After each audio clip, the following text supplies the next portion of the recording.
Okay. Thank you, Jambas. I think it did fantastic.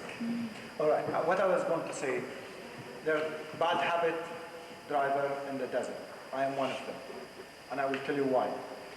Once I put the car in a four-wheel drive and the car starts moving in the first gear, little bit, I bring it to the second gear and the car is moving. When I am in the second gear, I always get out of the four-wheel drive if I could help it. I find it is more practical for my driving.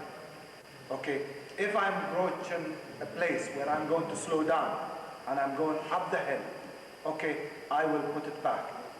And I find it is much easier to handle the car. Some people like it to have four-wheel drive all the time, like what you said. Sometimes it doesn't work because of the heat. I try never use the brake. Never use the brake at all. If I'm in third gear and I find something in front of me which I need to slow, I will bring it to the second gear. Even I will go to the first gear. And the reason for it, you know, you need to pump your brake to slow down, yes. But I will never ever bring the car into the stand where I put my brake full power and the car will go down into the stand. Like Jamba said, I'm just repeating what he said, you never park up the hill, always down, okay? I wish if this film start again. We driving in the Gulf News fun run and we came to two dunes like that and I found Jimmy in the middle of the dune. Between these two dunes, where, if I could use this just quickly, there is, oh, no problem. Yeah. Okay, that's dune, like that, and this dune. And honestly, the car was parked there. With the, okay, the reason for it, the guy came up, driving so fast, when he couldn't stop, he went down, and nobody see that at all. Nobody. So be careful. Because you could see, once you come here fast and you see that there is a dune, no way you could do that and go up. This is forget it. You know, the best way is to slow down. You come here, you see what is happening. If you haven't seen that area before, I would go back. Right. You will see a lot of people here in this film, if you want to watch it, they're pushing each other. You know, the car is so close, once he got stuck, the guy has to do this. But I enjoy the film. I've seen it 3 times now because I want to remember what is happening. And honestly, if you do this, don't go to the desert. Stay at home. Okay? Very, very important. The air in the tire, very important. To use the right gear, very important is to save your car to the end because you don't want to take it to the garage straight away. Sorry, but okay. Any question? Yeah.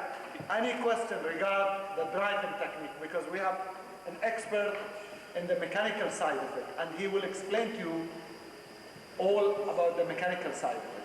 But if you have any question which we could talk about it regarding the driving. Yes, sir. So which one is better, driving in two-wheel drive and switching, as you said, into 4 if you need it? Or, you will drive tomorrow, you will drive on Friday, and you will see what is happening. The question is, when you get confidence of yourself how to drive in the desert, you will do it automatically. Okay, I am not recommending to start with.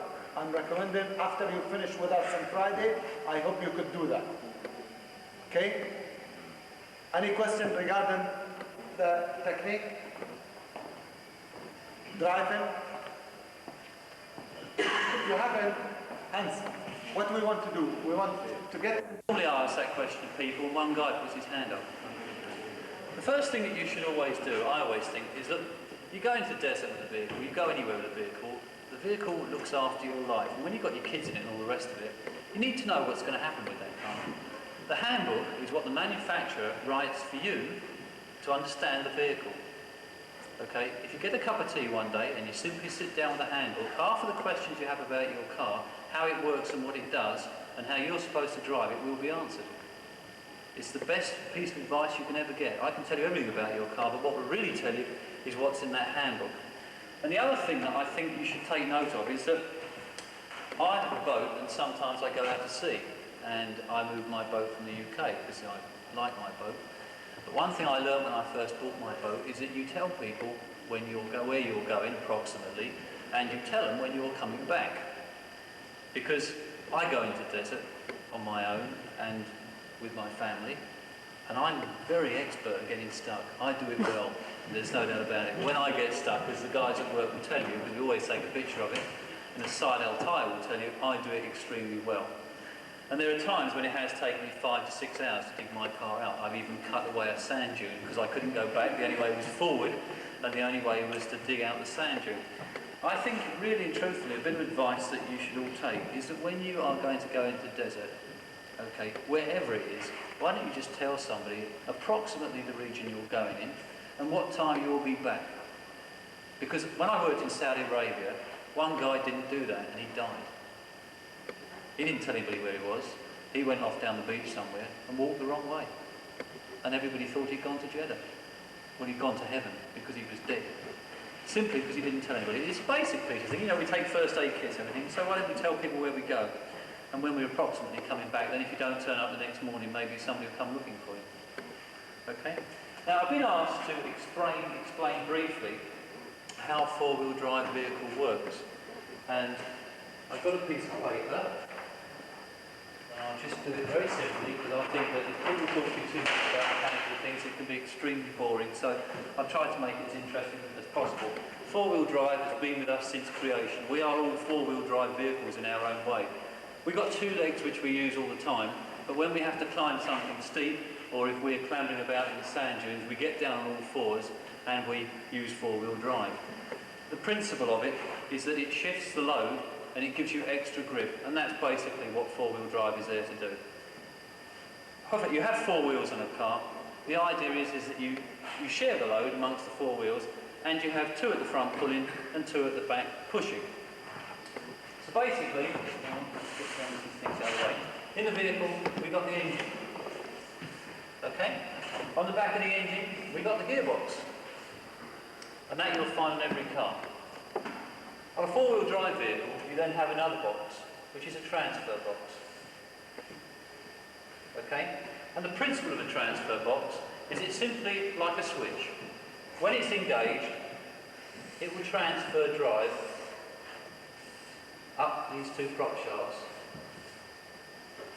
to the two axles that you've got on the car.